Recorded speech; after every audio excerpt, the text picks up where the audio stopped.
Magandang umaga po sa inyong lahat. Malugod na pagtanggap sa St. Joseph Parish Gagalangin. Ngayong ika-6 na umagang banal na misa na may liturya ngayong Huwebes, tayo po ay nasa ika-32 linggo sa karaniwang panahon. Tumayo po ang lahat at tayo makiisa sa Eucharistikong pagdiriwang na pamumunuan ng ating mahal na paroko, Kura Paroko, Reverend Father Douglas D. Badong.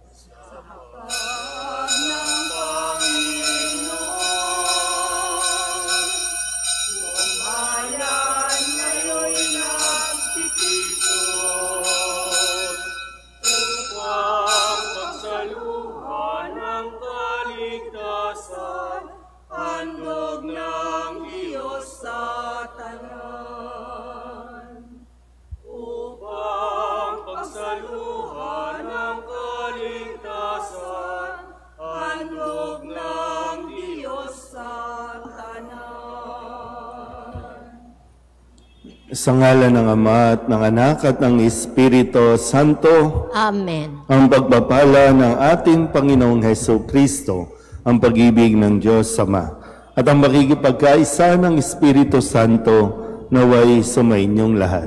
At sumaiyo rin. Mga kapatid, aminin natin ang ating mga kasalanan upang tayo'y maging marapat gumanap sa banal na pagdiriwang. Inaamin ko sa makapangyarihang Diyos at sa inyo mga kapatid na lubha akong nagkasala sa isip, sa salita at sa gawa at sa aking pagkukulang. Kaya isinasamo ko sa mahal na Birheng Maria, sa lahat ng mga anghel at mga banal, at sa inyo mga kapatid na ako'y panalangin sa Panginoong ating Diyos. Kaawaan tayo ng makapangyarihang Diyos, patawarin tayo sa ating mga kasalanan at patnubayan tayo sa buhay na walang hanggan. Amen. Panginoon, kaawaan mo kami. Panginoon, kaawaan mo kami. Kristo, kaawaan mo kami. Kristo, kaawaan mo kami. Panginoon, kaawaan mo kami. Panginoon, kaawaan mo kami. Manalangin tayo.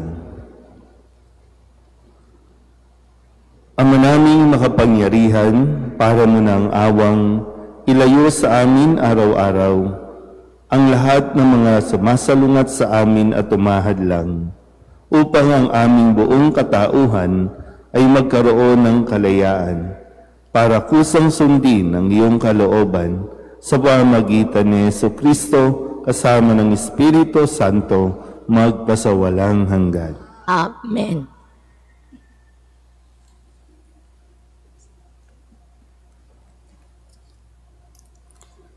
Pagbasa mula sa Aklat ng Karunungan. Ang diwa ng karunungan ay matalino at banal. Iisa ang kanyang kalikasan, ngunit nagpakikilala sa maraming paraan. Siya'y dalisay at walang katawang materyal, at malayang magparuot parito. Malinis, nagtitiwala, at di maaaring mapinsala. Maibigin, sa mabuti, matalas at di malulupig. Ang karunungan ay mapagkawang gawa, mabait, matatag, tiyak na di mababalisa, makapangyarihan, at makikita ang lahat ng bagay. Ang karunungan ay laganap sa lahat ng diwa, diwang matalino, matalas at dalisay. Pagkat ang karunungan ay mas maliksik kaysa sa damdamin, at dahil sa kanyang kadalisayan, siya'y laganap sa lahat ng bagay. Siya ay tilamsik ng kapangyarihan ng Diyos, maningning na silahis ng kanyang kaluwalhatian. Kaya walang maruming na makalalapit sa kanya. Siya ay sinag na walang hanggang liwanag, salamin ang kinababakasan ng mga gawa ng kabutihan ng Diyos. Bagamat nag-iisa ang karunungan, Magagawa niya ang lahat ng bagay, at bagaman siya'y hindi nagbabago, nababago niya ang lahat ng bagay. Sa lahat na salinlahi, siya'y laganap na banal, at ang mga ito'y ginagawa niyang mga propeta at mga kaibigan ng Diyos. Walang pinakamamahal ang Diyos nang higit pa sa mga taong nawiwili sa karunungan. Ang karunungan ay mas maganda kaysa sa araw, higit ang kagandahan kaysa sa mga bituin, at higit pa sa liwanag, sapagkat ang liwanag nahahalinhan ng dilim. Ngunit ang karunungan ay di nalulupig ng masama kailanman. Ang lahat niya'y abot sa lahat ng sulok ng daigdig, at maayos na pinamamahalaan ang lahat ng bagay. Ang salita ng Diyos. Salamat sa Diyos. Walang hanggang poong Diyos, salita mong tumutubos. Walang hanggan poong Diyos, salita mong tumutubos. Ang salita mo, o poon, di kukupas, walang hanggan, matatag at di makilos sa rurok ng kalangitan. Walang hanggan poong Diyos, salita mong tumutubos. Ang taglay mong katapatan ay hindi nagbabago. Ang nilikha mong daigdig matatag sa kanyang dako. Walang hanggan poong Diyos, salita mong tumutubos. Hanggang ngayon ay matatag pagkat ikaw ang nag-utos.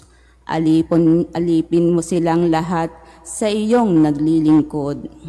Walang hanggan poong Diyos, salita mong tumutubos. Ang liwanag na turo mo'y nagsisilbing isang tanglaw, nagbibigay dunong ito sa wala pang karanasan. Walang hanggan poong Diyos, salita mong tumutubos. Sa buhay kong tumanglaw ka at ako'y pagpalain, at iyong mga utos ay ituro mo sa akin.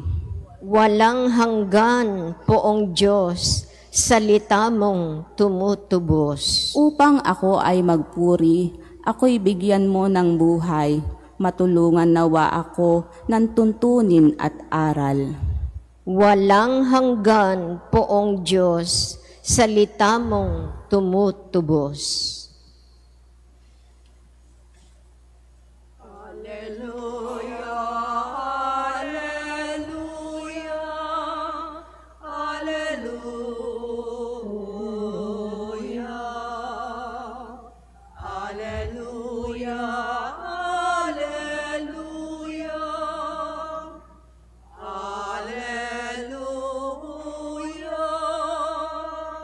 Ako'y puno, kayo'y sanga. Kapag ako ay kaisa, kayo'y tiyak na mamumunga. Alleluia, alleluia, alleluia, alleluia, alleluia, alleluia.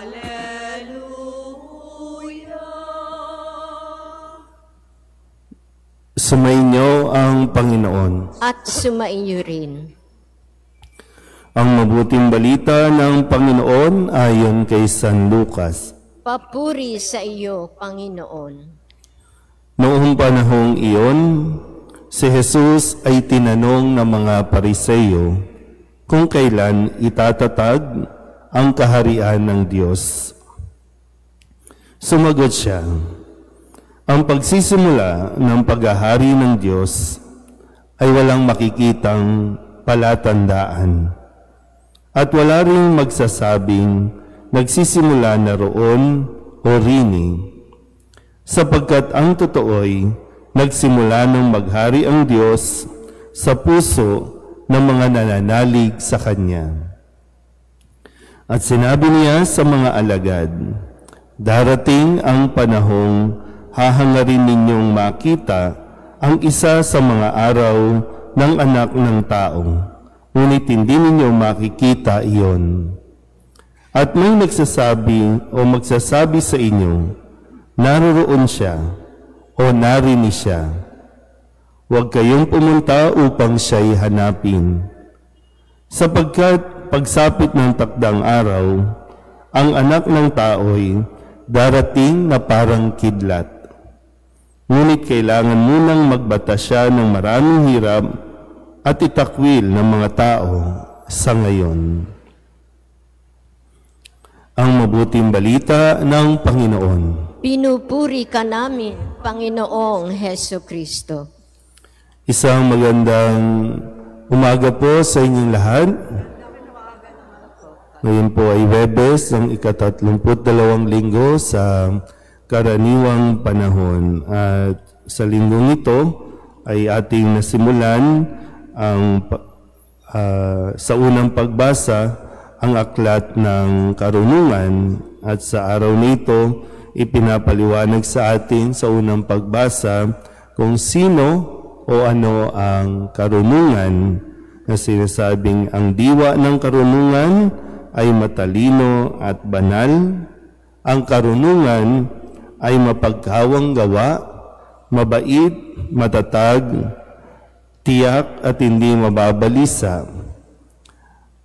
Pagkat ang karunungan ay mas maliksi kaysa damdamin, at dahil sa kanyang kadalisayan, siya'y laganap sa lahat ng bagay. At marami pa po na ipinapaliwanag dito. At ang karunungan na tinutukoy sa lumang tipan, walang iba kundi si Kristo. Kaya nga sinasabi din, ang karunungan ng Diyos. So, pag sinabing ang karunungan ng Diyos, para bang ang anak ng Diyos. So, si Kristo ang karunungan na kailangan nating mahanap, kailangan nating masumpungan. Kaya sa ating ebanghelyo, may mga nagtatanong sa karunungan, may mga nagtanong kay Jesus. Nakukuha po ba? Naintindihan po ba? So, kanina tayo sasaliksik ng mga katanuan, ng mga kasagutan na ating pong hinahanap. So, walang iba kundi kay Kristo. Kaya maging ang mga Pariseo na ang tingin sa sarili, alam na nila ang lahat, maging ang mga Pariseo na silang nakakabatid ng mga kautusan, pero ngayon ay nagtatanong kay Jesus kung itatatag na ba ang paghahari o kaharian ng Diyos. Pero yung paalala niya sa kanyang mga alagad na mas maging matalino o mas maging mapanuri dahil marami ang magpapahayag na dito mangyayari, doon mangyayari. Bahagi na rin yan, na kami lang ang maliligtas. Pero sabi ni Kristo, ang ating karunungan, walang makababatid kung saan at kailan ito mangyayari.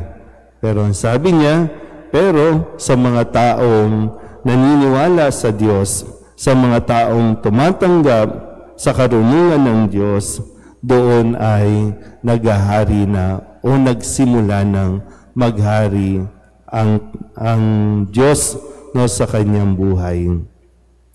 Kaya nawa sa ating pong patuloy na pag-iral, pag sinabing pag-iral, yung araw-araw nating pagiging buhay ay wag din natin, kumbaga wag nating tigilan o tayong huminto na magsaliksik o hanapin ang Panginoon. Hindi kasi kadalasan kapag tayo po ay kahit papano nagkakaroon ng mga achievements sa mundong ito, isang pakiramdam natin, alam na natin ang lahat. Pakiramdam natin, o hindi man pakiramdam, pero iniisip natin na kaya na natin na mabuhay nang wala ang Diyos sa atin. Hanap tayo ng hanap ng mga bagay sa mundong ito, pero nakakaligtaan natin hanapin ang karunungan ng Diyos. Muli, walang iba kundi si Kristo na siyang makapagliligtas sa atin. Siya ang ipinahayag, siya ang ipinadala para sa ating kaligtasan. Kaya kung hindi natin siya makikita, baliwala ang lahat ng ating pong pinagpapaguran, baliwala ang lahat ng ating pong natatamo sa mundong ito.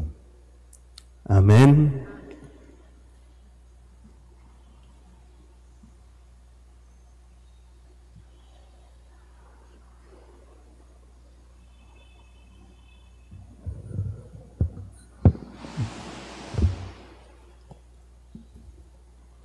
Oratio Imperata para sa katapatan, katotohanan at katarungan. Amang makapangyarihan sa lahat, ikaw ang gumabay sa iyong bayan mula sa pagkaalipin, bilang haliging ulap sa araw at haliging apoy sa gabi. Sa panahong ito ng paglilinlang at katiwalian na bumabalot sa aming bayan, ipamalas mo sa amin ang iyong liwanag na nagtataboy sa lahat ng dilim. Inaamin namin, kami rin ay madalas lumakad sa kadiliman. Sa aming pananahimik, pakikipit balikat at walang pakialam. Hinayaan naming lumaganap ang kasinungalingan at umusbong ang katiwalian.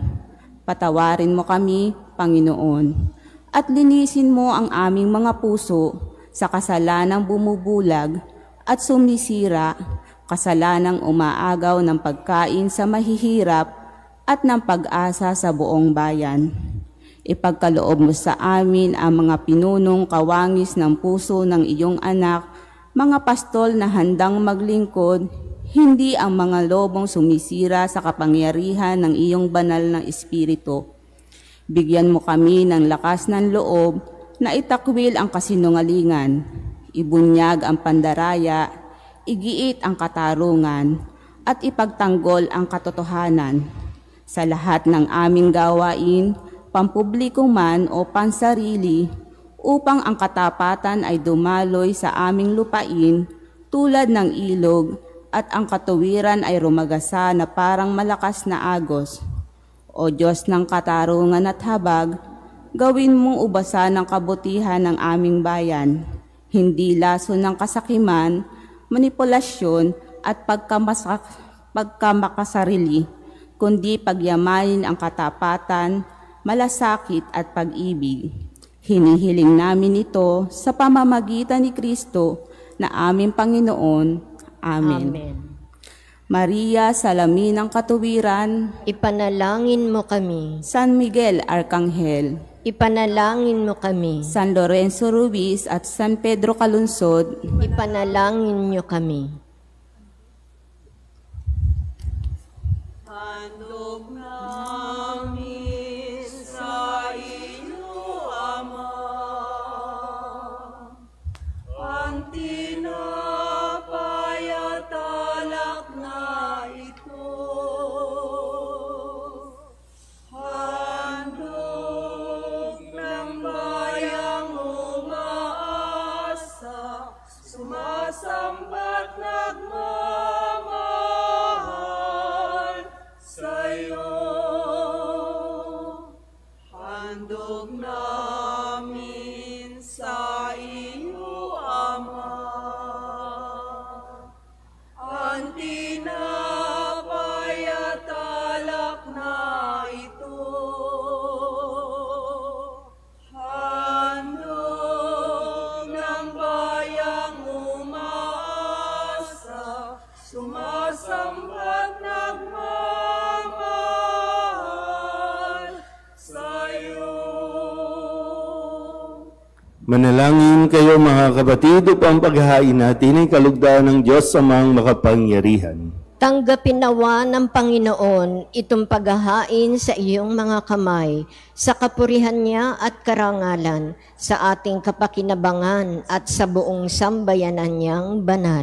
Ama naming lumikha, kalugdan mo ang paghahain ng mga natitipon dito upang ang aming ginaganap na pag-aalay ng sarili ng anak mo ay aming pakinabangan sa kanyang pamamagitan kasama ng Espiritu Santo magpasawalang hanggan. Amen. Sumainyo ang Panginoon. At sumaiyo rin. Itaas sa Diyos ang inyong puso at diwa. Itinaas na namin sa Panginoon. Pasalamatan natin ang Panginoong ating Diyos. Marapat na siya ay pasalamatan. Ama naming makapangyarihan, tunay ngang marapat na ikaw ay aming pasalamatan. Sa iyong paglingap at kagandahang loob, ang tao'y nilikha mo at pinangangasiwa sa sansinukom. Sa hangad mong siya'y iwastong lubos, siya'y pinagdusa mo sa kanyang pagtalikod. Sa iyong paggiliw, iyong ipinahintulot na makabalik siya sa pamamagitan ni Kristo Jesus. Kaya kaisa ng mga anghel na nagsisiawit ng papuri sa iyo nang walang humpay sa kalangitan, kami nagbubunyi sa iyong kadakilaan.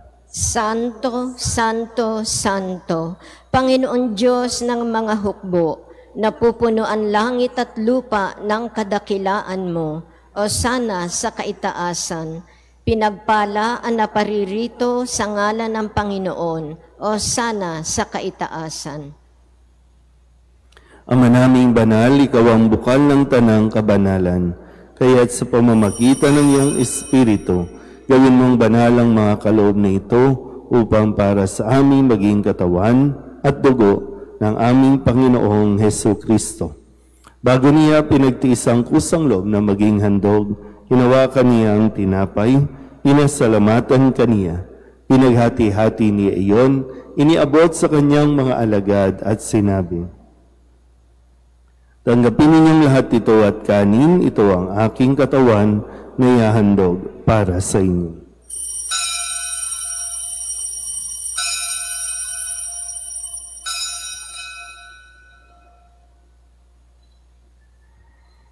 Gayun din naman nang matapos ang hapunan, inawakan niya ang kalis, muli kaniyang pinasalamatan. Iniabot niya ang kalis sa kanyang mga alagad at sinabi, "Tanggapin ninyong lahat ito at inumin. Ito ang kalis ng aking dugo, ng bago at walang hanggan tipan. Ang aking dugo na ibubuhos para sa inyo at para sa lahat sa ikapagpapatawad ng mga kasalanan. Gawin ninyo ito sa pag-alaala sa akin."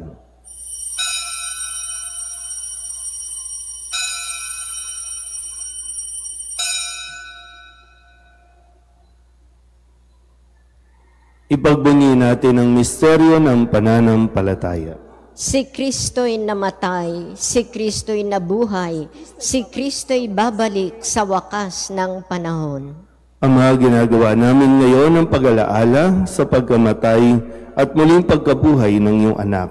Kaya tiniaalay namin sa iyo ang tinapay na nagbibigay buhay at ang kalis na nagkakaloob ng kaligtasan.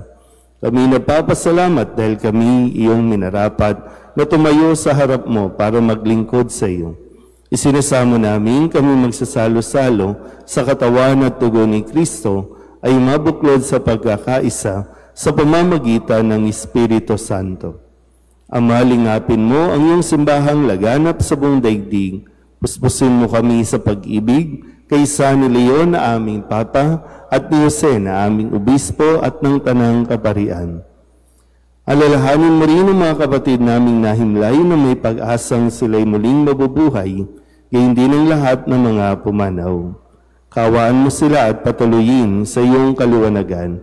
Kawaan mo at pagindapating kaming lahat na makasalo sa iyong buhay na walang wakas. Kaysa ng mahal na Birhen Maria na ina ng Diyos, ng kabiyak ng puso niyang si San Jose. Kaysa ng mga apostol at ng lahat ng mga banal na namuhay dito sa daigdig ng kalugod-lugod sa iyo, may pagdiwang nawa namin ang pagpupuri sa ikararangal mo sa pamamagitan ng iyong anak na aming Panginoong Hesu Kristo. Sa pamamagitan ni Kristo, kasama niya sa Kanya, Ang lahat ng parangal at papuri ay sa iyo, Diyos Amang makapangyarihan, kasama ng Espiritu Santo, magpasawalang hanggan.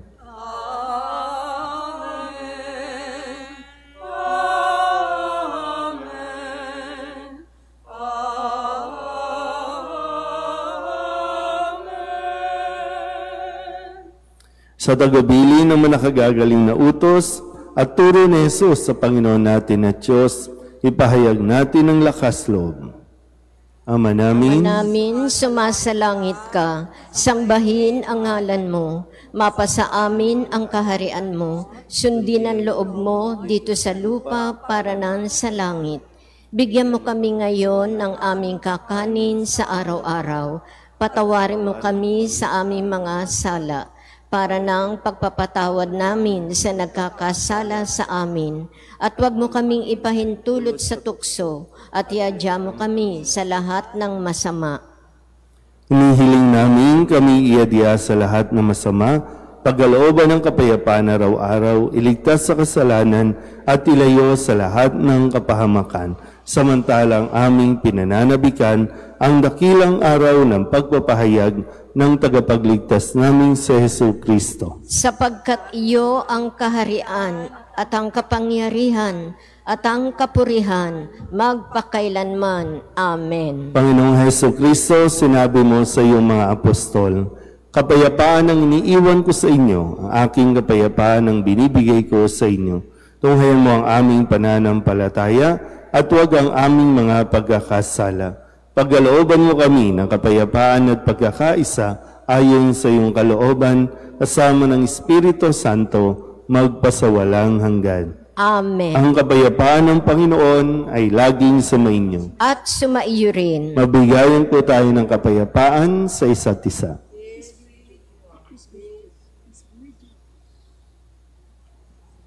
Kordero ng Diyos na nag-aalis ng mga kasalanan ng sanlibutan, maawa ka sa amin.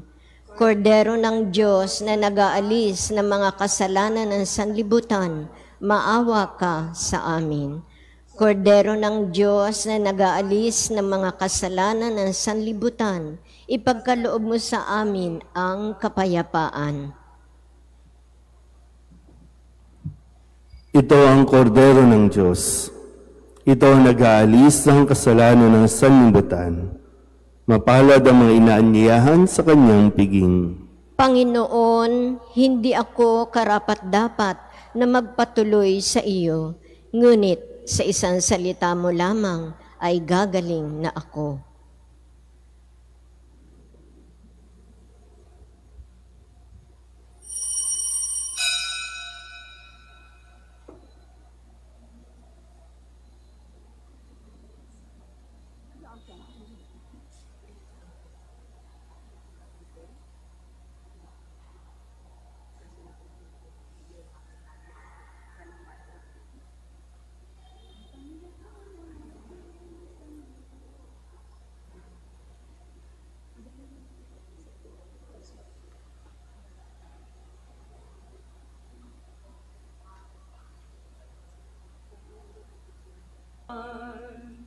Lumuhod po ang lahat. Panalangin kay San Jose. Abang tagapangalaga ng tagapagligtas, kabiyak na puso ng mahal na Biring Maria, sa iyo ipinagkatiwala ng Diyos ang kaisa-isa niyang anak. Sa iyo nagtiwala si Maria, sa piling mo si Kristo'y naging tao. Maging ama ka rin sa amin, pinagpalang Jose, at gabayan mo kami sa landas ng buhay. Ihingi mo kami ng biyaya, awa at tapang, at ipagtanggol kami sa lahat ng masama. Amen. Tumayo po ang lahat. Manalangin tayo. Ama naming mapagmahal, tinatanaw naming utang na loob ang banal na pakikinabang at iniluluhog namin ang Espiritu Santo ay mag-umapaw sa kalooban namin kanyang tinitigib ng iyong kadakilaan upang ang iyong kagandahang loob ay manatili sa aming palagian sa pamamagitan ni Jesucristo, kasama ng Espiritu Santo, magpasawalang hanggan. Amen. Mga kapatid, pagkukulan natin ng panalangin ang mga yumao nating mga mahal sa buhay at ang lahat ng mga kaluluwa sa purgatorio. Ang mga mga anghel, mga banal, tanang nasa kalangitan, halikayo at samahan.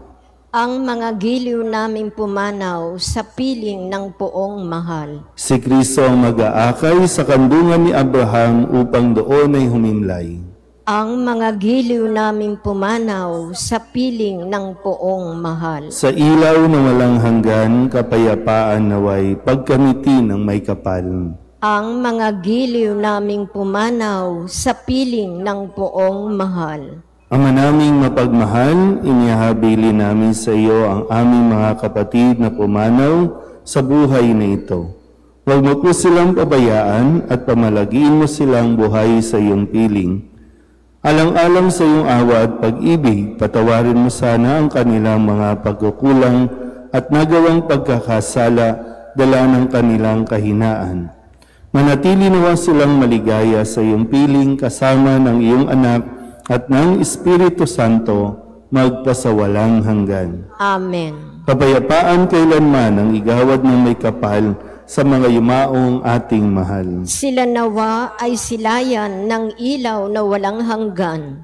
Sumainyo ang Panginoon. At sumaiyo rin. At pagpalain kayo ng makapangyarihang Diyos, Ama at Anak at Espiritu Santo. Amen. Tapos ang banal na misa, humayo tayo sa kapayapaan ni Kristo. Salamat sa Diyos. Magandang umaga po.